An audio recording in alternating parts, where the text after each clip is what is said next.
Darth Fauci, please come back to the light.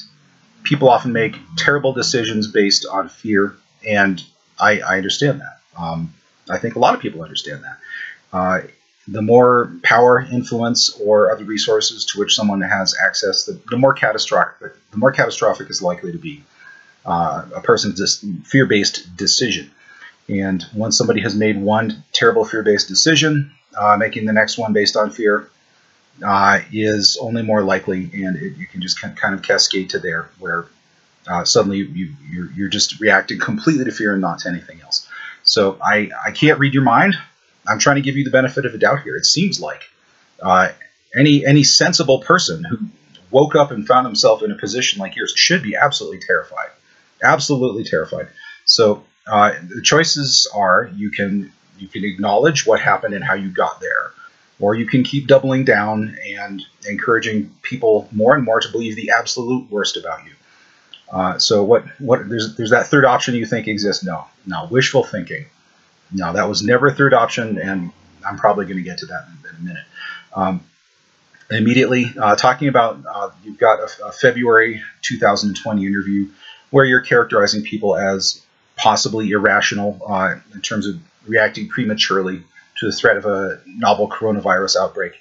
But there's not any data from China at that point or anywhere else that should cause you to feel relaxed about what's happening. You said you'll take it seriously, but people said they should be more worried about the flu.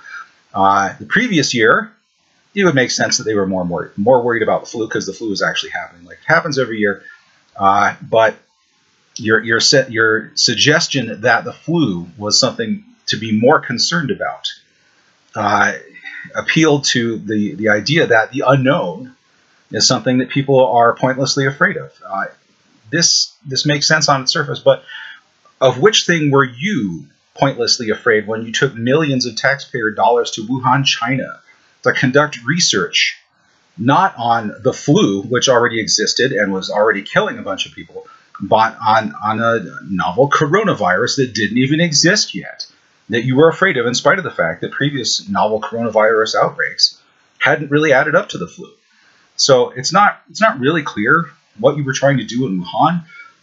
The idea, though, that for what we know, an identical mutation emerged in the same city in the same year as your funded mutation, it's not mathematically tenable, and a jury of laypersons eventually isn't going to. They're not going to accept that, and a jury of your earnest peers would only be less likely to accept that as a mathematical explanation. So what you're stuck with is this: looking at emails, looking at everything so far. Either you were pointlessly terrified of an imaginary virus and tried to avoid being unprepared for it, and something went wrong. Okay, people fuck up all the time, and most people will never get to fuck up like that, so they can't really judge you for that. What they can judge you for is failing to just acknowledge this is probably what happened. Here's some information we can use to save millions of lives. Let's not pretend this isn't happening. You may have thought that as the person who knew the most about the problem, you'd be in the best position to do something about it. But that is not how functional societies work.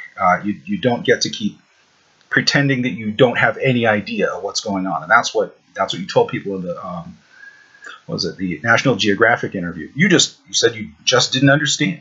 Somebody who says that he just doesn't understand at that point either has to be lying or has to be mentally incompetent. And people who used to be defending you online, telling me that you were not lying, are now defending you by suggesting that maybe you're mentally incompetent. If you think that's an improvement, it's up to you. But eventually you're going to have to pick one of these things. Either you were trying to weaponize a bat species for some reason, which is what every single day you are encouraging people to believe.